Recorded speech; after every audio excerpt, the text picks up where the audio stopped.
오늘 말씀의 제목을 야곱의 돌베개라고 했습니다. 돌베개. 여러분, 베개 없는 사람은 없을 거예요. 베개가 몇 종류가 될까 제가 한번 찾아보니까 베개를 종류로 따진다면 한 20여 종이 된다고 그럽니다. 우리는 잠잘 때 베고 자는 침대에 놓인 베개, 이게 한 종이거든요. 그게 20종이라고 하는 것은 얼마나 많은 종류의 베개가 있다 하는 것을 알 수 있습니다. 물론 그 베개를 만드는 그 재질, 그것을 따진다면 뭐 수백 가지도 넘을 거예요. 뭐 라텍스도 있고 오리털도 있고 뭐 볼이나 뭐 쌀 같은 것도 있고요. 또 어떤 모래 집어넣은 것도 있고요. 또 솜 집어넣은 것도 있고 참 가지각색의 베개가 많습니다. 그러다 보니까 나한테 꼭 맞는 베개를 찾기 위해서 참 베개를 여러 번 갈기도 하죠.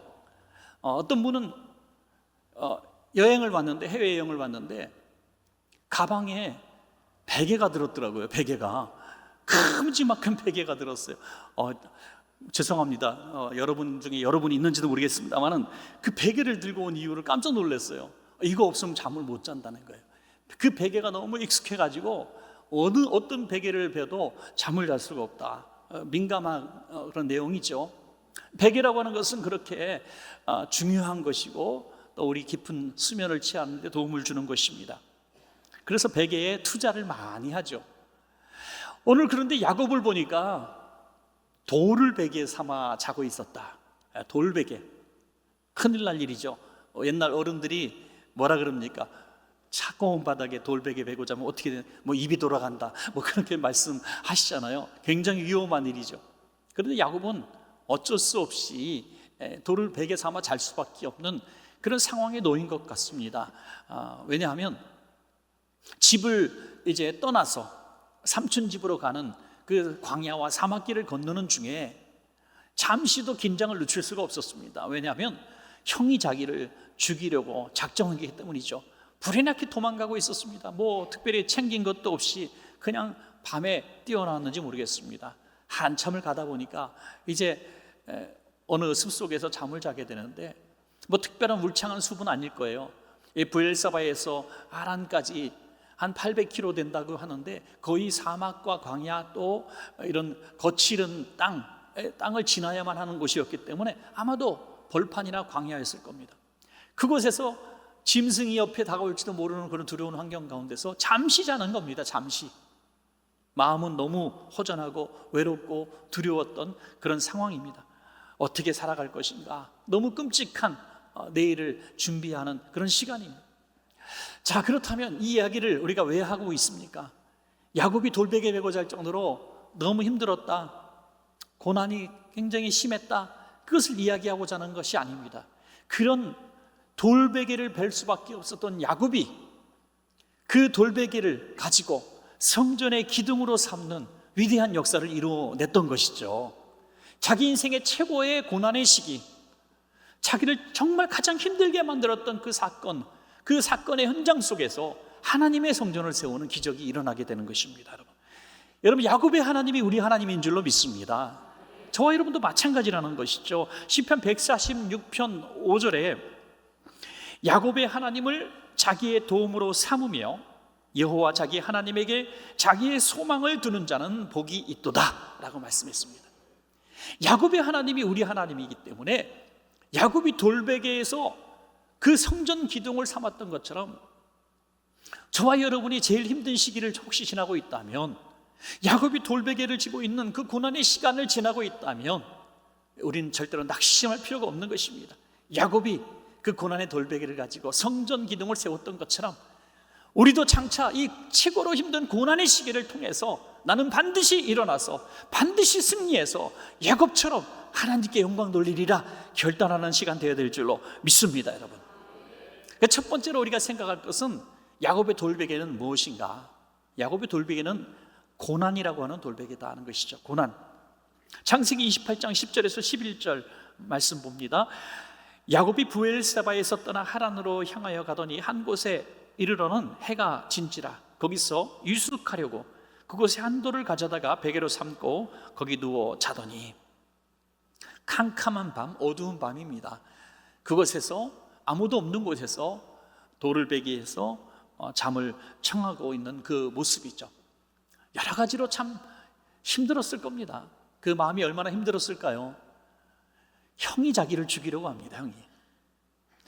형이 자기를 죽이려 해서 부모 눈앞에서 형이 동생을 죽이는 걸 어떻게 봅니까? 그래서 엄마가 원래 피신을 시켜주는 거죠. 이제 어머니의 가족, 외삼촌 라반의 집으로 가는 것입니다. 그 삼촌의 집으로 보낼 때 그래도 믿을 만한 유일한 집이기 때문에 보내는 것 같습니다. 그런데 그 거리가 너무 멀었죠. 이제 집을 떠나면 언제 다시 볼 수 있을까요? 여러분, 조금 전에 말씀드린 것처럼 직선 거리로 800km 정도, 또 길 따라, 도로 따라 이렇게 가는 길이 좀 구불구불하겠죠. 그렇게 가면 1000km가 된다 그래요. 그 먼 거리로 이 자식을 보낼 때에 다시 볼 소망을 가질 수 있겠습니까? 이제 영영 헤어지는 겁니다. 딸 시집 보낼 때도 그렇게 막 서운하고 우시고 그러는데, 이거는 평생 다시 못 볼지도 모르게 이제 보내는 건데 얼마나 힘들었겠어요.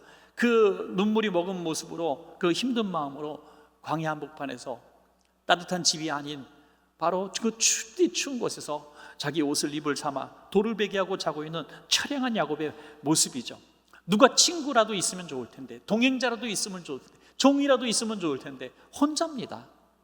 아무도 없는 그곳에서 혼자 돌베개를 베고 사는 처량한 모습이 바로 야곱의 모습입니다. 그런데 그것이 끝이 아니라 야곱의 돌베개가 기적을 일으키죠. 그래서 두 번째로 생각할 것은 야곱의 돌베개는 하나님의 임재의 자리가 되었다는 것입니다. 야곱의 돌베개가 하나님을 만나는 자리가 되었습니다. 창세기 28장 12절에 꿈에 본즉 사닥다리가 땅 위에 서 있는데 그 꼭대기가 하늘에 닿았고 또 본즉 하나님의 사자들이 그 위에서 오르락 내리락 하고, 돌베개를 베고 잠을 자는데 신비로운 꿈을 꾸죠. 꿈을 꿨습니다. 근데 한 사닥다리를 보게 되는데, 사닥다리가 끝없이 높아서 하늘에 닿았다 그랬어요. 그래서 그곳에서 하나님의 사자들이 오르락 내리락 하는 것을 보면서 너무너무 신비로운 꿈을 꾸면서 경이로운 그 장면을 보며 입을 다무지 못하고 있었을 겁니다. 그때 하나님의 약속의 말씀이 선포되는 거죠. 나는 너의 조상의 하나님이고 너의 하나님이야 라고 말씀하십니다. 내가 이 길에 동행해 주겠다. 그 두렵고 멀고 험난한 길에 내가 너와 함께 하겠다. 그리고 너뿐이 아니라 너를 통해 낳을 자손들이 티끌처럼 많아서 동서남북에 흩어져서 축복의 통로로 쓰임받을 거야 라는 어마어마한 축복을 받게 되는 것이죠. 지금 있는 이 상황에서는 전혀 기대할 수도 없고 상상할 수도 없는 그런 축복의 약속을 해주신 것이죠. 지금 야곱에게 있어서는 이 추위를 이길 이불 하나만 있으면 좋겠다. 또 푹신한 베개 하나만 있으면 소원이 없겠다. 아니, 나랑 같이 갈 수 있는 나의 친구 한 명만 있으면 좋겠다. 그런 마음으로 가득 차 있는 야곱에게 그 큰 축복의 약속을 해주실 때 얼마나 놀랐겠습니까? 여러분, 그런데 이것이 신비입니다. 우리가 편안한 가운데 집에서 포근한 이불을 덮고 또 아주 편안한 베개를 베고 잘 때에 하늘의 문이 열린 적은 없습니다. 우리가 신앙생활을 하면서 가장 하나님의 임재를 강력하게 느꼈을 때가 언제였습니까?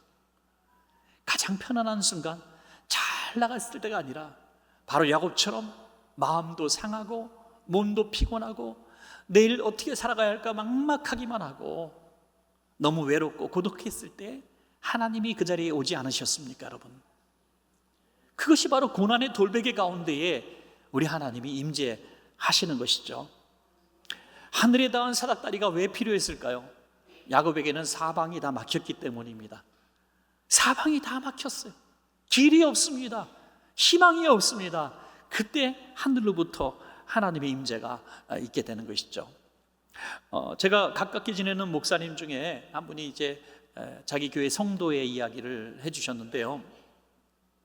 이분의 얘기는 참 눈물 없이 들을 수 없는 이야기더라고요. 한 자매님의 이야기인데요. 이분은 10대 때부터 아주 말썽이 대단했습니다. 그래서 거의 뭐 싸움을 했는데 자매인데요.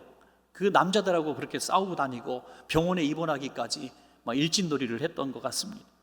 그러니까 집에서 아예 뭐 내쫓김을 당하고 어떻게 고등학교까지는 그냥 졸업장을 받았는데 어디도 취직도 못하고 그냥 동네에서 또 건달들하고 이렇게 지내다가 거기서 또 남자친구 만나가지고 동거를 하고 그 어린 나이에 아기까지 낳았습니다.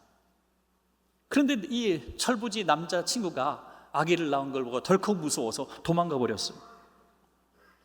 이제 몇 개월밖에 되지 않은 이 아기를 품에 안고 혼자 남겨진 이 어린 소녀가 어떻게 살아가겠습니까? 너무 원망스럽고 믿고 저주를 퍼붓다가 나는 정말 재수도 없고 복도 없고 살아야 될 희망이 없는 사람이다. 이 아기가 너무 불쌍하더래요. 그래서 아기를 두고 갈 수 없어 우리 같이 죽자 하면서 그 품 안에 아기를 안고 여러 차례 자살할 자리를 찾고 또 아기와 함께 죽을 그런 기회를 엿보고 있다가 그 동네에 살고 있는 믿음 좋은 분을 만나서 전도를 받습니다.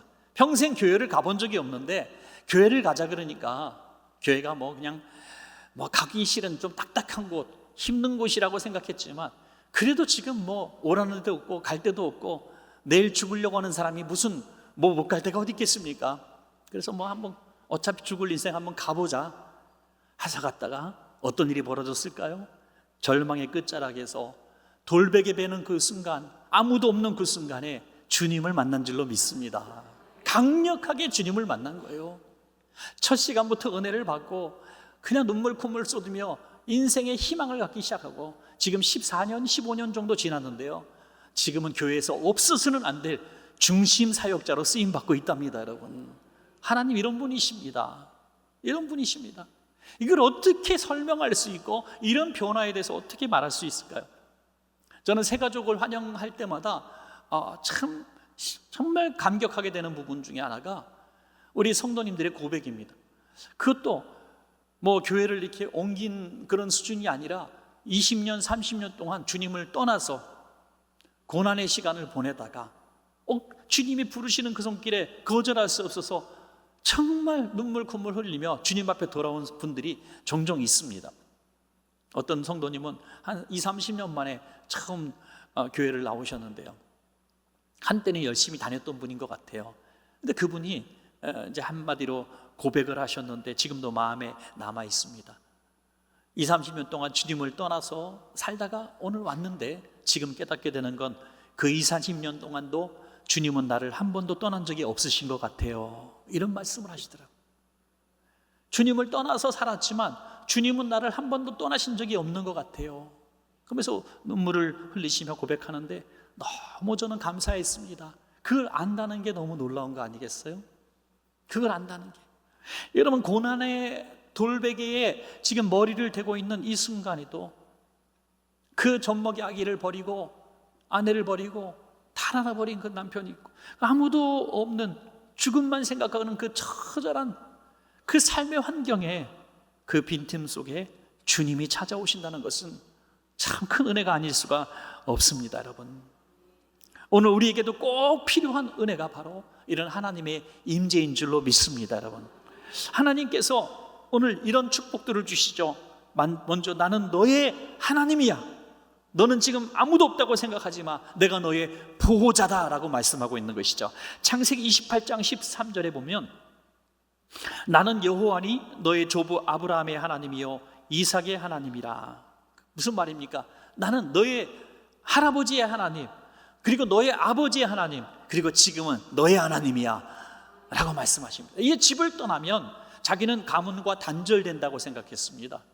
자기는 이제 혼자라고 생각했습니다. 나는 이 집의 가문의 자식이 아니라고 생각했습니다.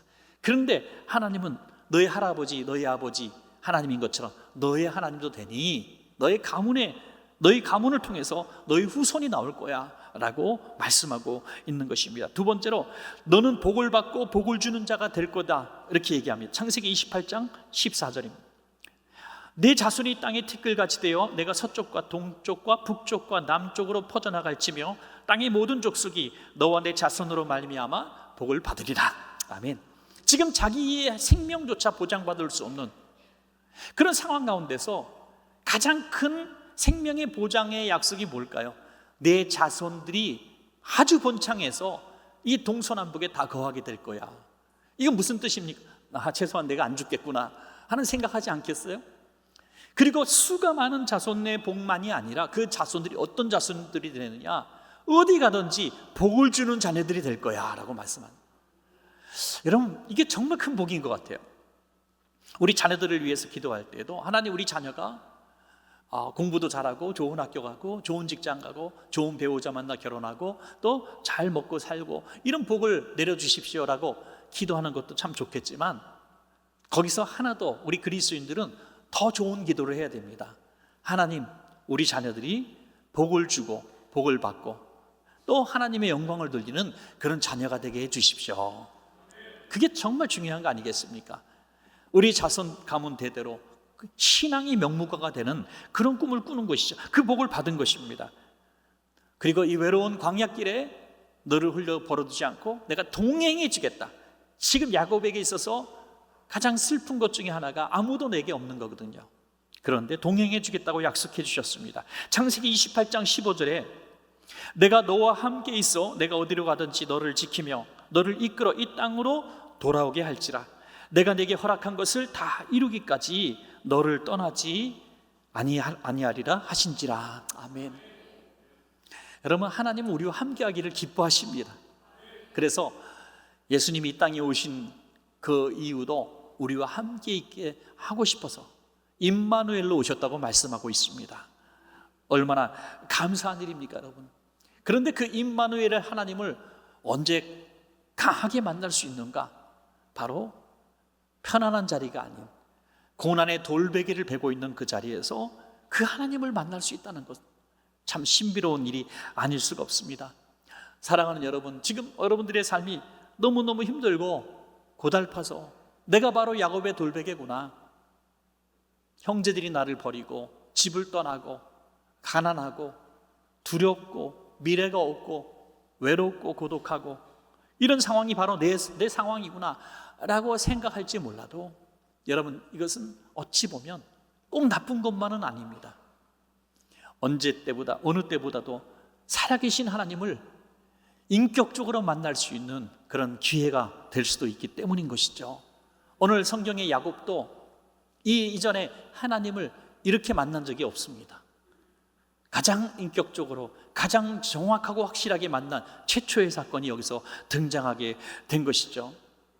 어떤 성도님이 이런 고백을 하시더라고요. 자기가 잘 나갈 때는 사람들이 굉장히 자기에게 호의적인 것 같았대요. 그리고 자기가 뭐 도와달라면 다 도와주려고 하고 뭐라고 부탁하면 부탁을 다 들어주고 서로 돈 꼬주겠다고 막 하고 막 친구하자 그러고 전화도 많이 하고 그러더니, 그래서 자기는 좀 회사가 어려워져도 나는 금방 또 회복될 거야. 내가 뿌린 것도 많고 베푼 것도 많으니까 그 사람들이 나한테 좀 갚아줄 거야. 이런 생각을 했다라는 거예요.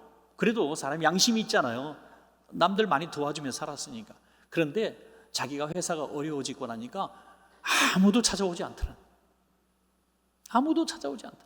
너무 충격을 받은 거예요. 그런데 더 정말 놀라운 것은 자기가 별로 대수롭지 않게 생각했던 그 주변에 진짜 가까웠던 친구들, 동창들 중에서 정말 조용히 자기와 지냈던 그런 친구들, 전혀 생각하지 못했던 가난했던 친구들이 자기에게 먹을 거리를 갖다 주고 자기에게 최소한의 위로를 해주는 그런 것을 볼 때, 야, 진짜 귀한 사람들이 여기 있었구나 하는 것을 깨달았다는 거예요.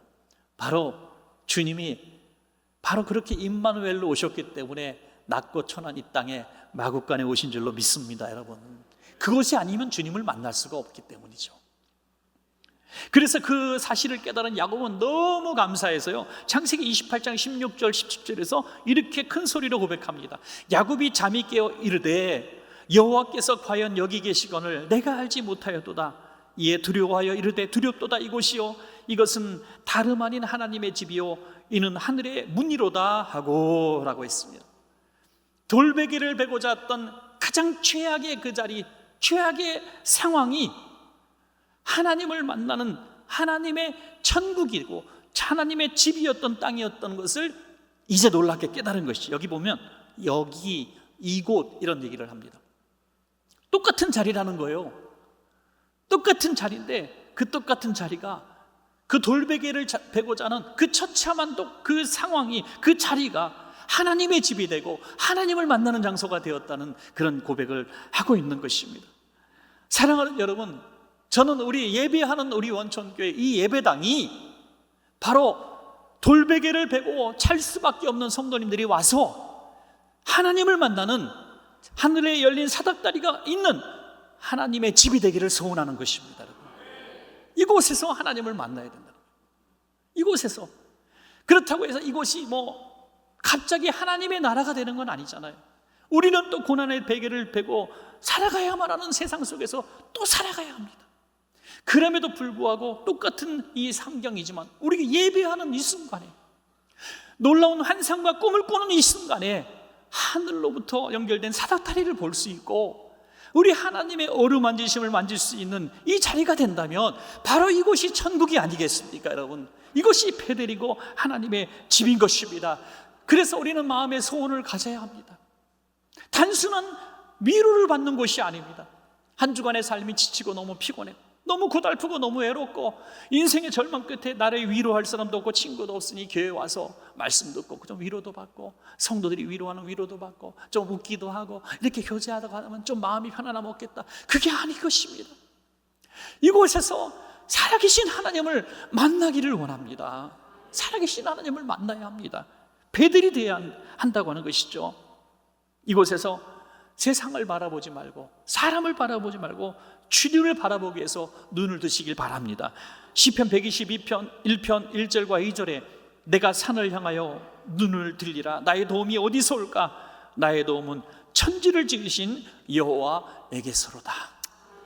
하나님을 바라보면 하나님이 야곱에게 주셨던 그 모든 약속들, 내가 너와 함께 할 것이야, 내가 너의 자손들을 통해 축복의 통로로 만들어 줄 거야, 내가 너와 함께 동행해 줄 거야 하는 그런 약속을 우리도 오늘 이 예배를 통해서 받게 될 줄로 믿습니다. 여러분, 마지막 세 번째는 야곱의 돌베개가 이제는 베델로 바뀌는 역사가 일어났다는 것입니다. 여러분, 창세기 28장 18절에서 19절입니다. 야곱이 아침에 일찍 일어나 베개로 삼았던 돌을 가져다가 기둥으로 세우고 그 위에 기름을 붓고 그곳 이름을 베델이라 하였더라. 이 성의 옛 이름은 루스더라라고 말씀하고 있습니다. 야곱은 아침에 딱 일어나 보니까 이 돌베개가 보통 돌베개가 아닌 거거든요. 조금 전에 돌베개는 그냥 근처에 있는 반질반질한 내가 찾아갖고 그냥 베개로 삼는 그런 돌이었어요. 그래도 자거나 꿈을 꾸고 나니까 이 돌베개가 보통 돌베개가 아니에요. 이곳에서 내가 주님을 만났어요. 이곳이 하늘과 연결된 사닥다리를 본 곳입니다. 그래서 이곳은 그냥 광야의 돌베개가 아니라 이것은 하나님의 집이고 하나님의 성전 자리야라고 고백하게 되는 것입니다. 그리고 그 돌을 딱 옆으로 기둥처럼 세웁니다. 기둥처럼 세워놓고 기름을 붓고 이렇게 서원하며 기도합니다. 하나님, 이곳이 하나님의 성전이 되게 해 주시옵소서. 굉장히 멋진 서원 아닙니까? 여러분, 우리는 인생의 최악의 상황, 고난의 돌베개를 베고 있는 이 순간이라면 그 돌을 쳐다보고 싶지 않을 거예요. 그 버림받았던 순간, 죽음의 공포 속에 있었던 그 병실들, 그 병원, 그 나를 힘들게 만들었던 그 사람의 이름, 경제적인 혼란 속에서 너무 고통받았던 그 끔찍했던 그 기업과 직장들, 그 처참하고 버림받고 슬펐던 그 외로웠고 고독했던 그 상황들, 그것들 빨리 벗어나고 싶을 거예요. 그러나 여러분, 그런 자리에서 하나님을 만나면 우리는 이렇게 고백하게 되는 것입니다. 이 모든 일들을 통해서 하나님 영광 받으시기를 원합니다. 하나님을 예비하는 그 힘과 원동력이 된다는 겁니다. 힘이 되는 거예요. 그 끔찍했던 과거들, 여러분, 그건 우리가 내일도 잊어버리고 싶은 과거겠지만 그 과거 때문에 주님이 우리를 만나 주셨고 오늘 여러분이 이 자리에 있지는 않습니까? 그런 부르심이 없었더라면 지금 이 자리에 와서 하나님 앞에 예배하지 못할 사람들이 너무나 많습니다, 여러분. 그러나 그 고난의 돌베개를 베고 있었던 시간이 있었기 때문에 주님을 만날 수 있었고 이 자리에 있을 수 있는 거 아니겠습니까? 그러므로 그 경험들을 통해서 하나님께 영광 돌리는 수단과 원동력으로 삼아야 한다는 것입니다. 그런데 이 성전을 세우겠다고 한 약속대로 베델의 약속은 물론 이루어졌지만 정말 변한 것은 그 당시의 순간적인 상황은 아니잖아요. 그렇다고 형이 마음에 감동이 돼서 울면서 찾아와서 야, 내가 너 안 죽일게, 집으로 돌아가자 하고 데려간 거 아니잖아요. 삼촌 집으로 가니까 삼촌이 어서 와라 하고 막 다 해주는 거 아니에요. 아니, 무임금으로 14년을 우려먹잖아요. 여러분, 끔찍한 고생이 기다리고 있습니다. 그러면 도대체 루스가 베델이 되었다는 것은 무슨 뜻일까요? 물론 지명이 바뀐 거죠. 루스는 이전에 가나안 사람들이 부르던 그 원래 지명이고, 베델은 야곱이 지은 새 지명이죠. 이 지명이 물론 바뀐 것입니다. 그러나 이름이 바뀐 게 무슨 의미가 있습니까? 진짜 변화된 것은 루스가 됐던 야곱이 베델로 변화된 것입니다, 여러분. 야곱이 변화된 거예요. 집으로 돌아올 때 또 굉장히 유명한 사건이 일어나죠. 야복 나루토에서 천사와 씨름하니까 천사가 이야기합니다. 내 이름이 무엇이냐? 예, 야곱입니다. 야, 야곱이라고 이제 하지 마. 이름을 바꿔주십니다. 이스라엘로 바꿔주십니다. 야곱이 루스를 베델로 바꾼 것처럼 하나님의 사람이 야곱이라는 사람을 이스라엘로 바꿔주시는 것입니다. 이 변화된 것은 삶의 땅 지명이 아니라 사람이 변화되는 것이 중요하다고 하는 것이죠. 창세기 28장 20절에서 22절 보면 이 변화된 야곱의 서원이 나오죠.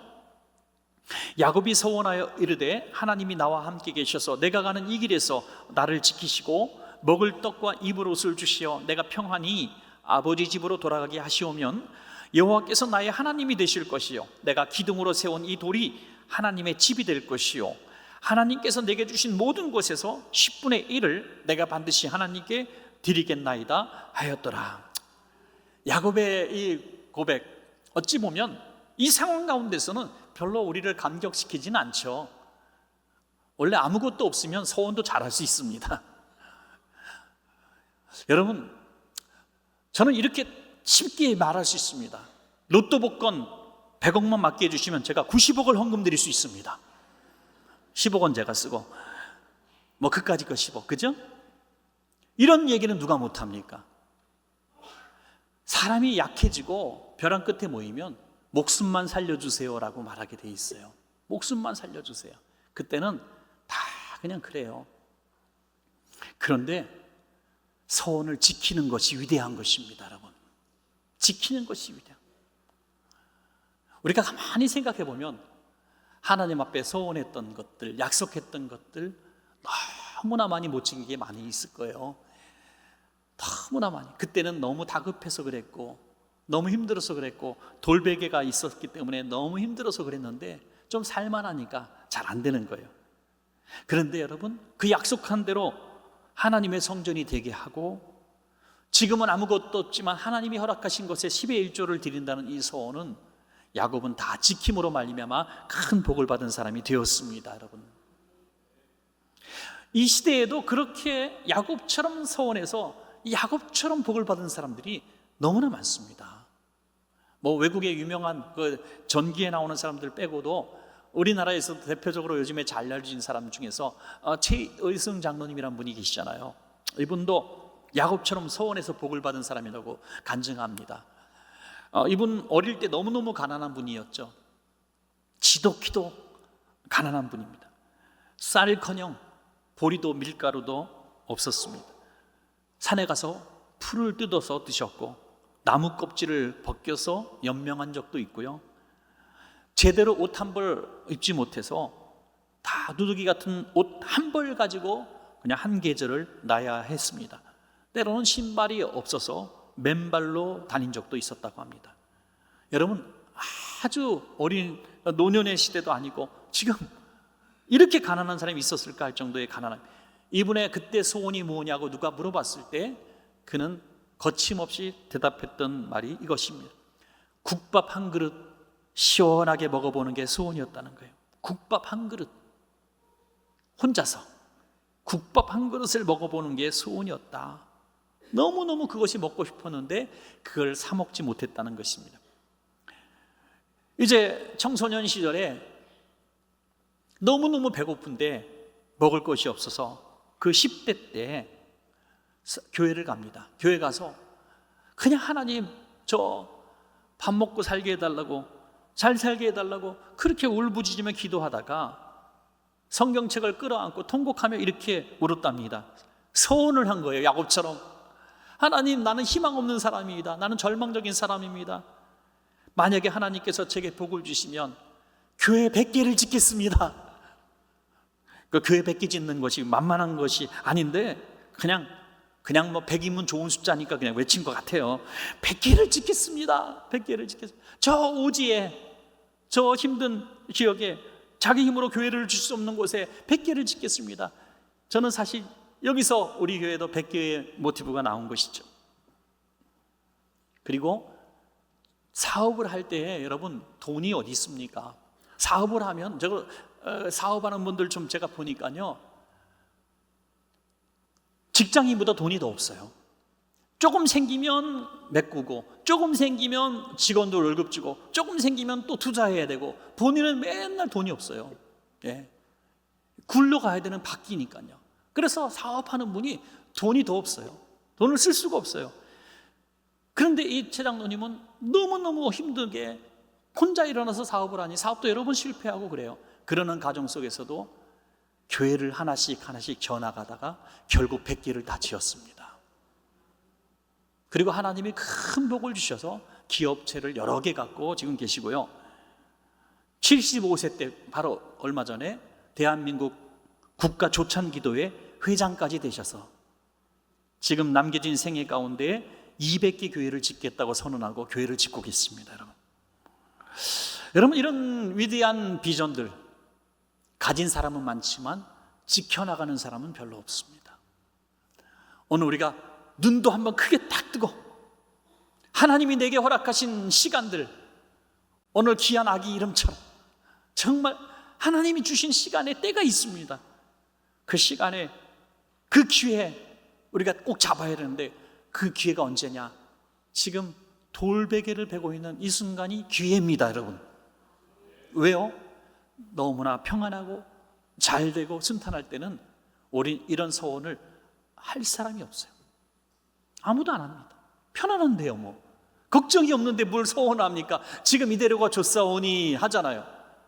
그러나 이런 위기와 고난의 때를 혹시 경험하고 계신 분들이 계시다면 우리 하나님 앞에 고상한 꿈을 한번 그려보시기 바랍니다.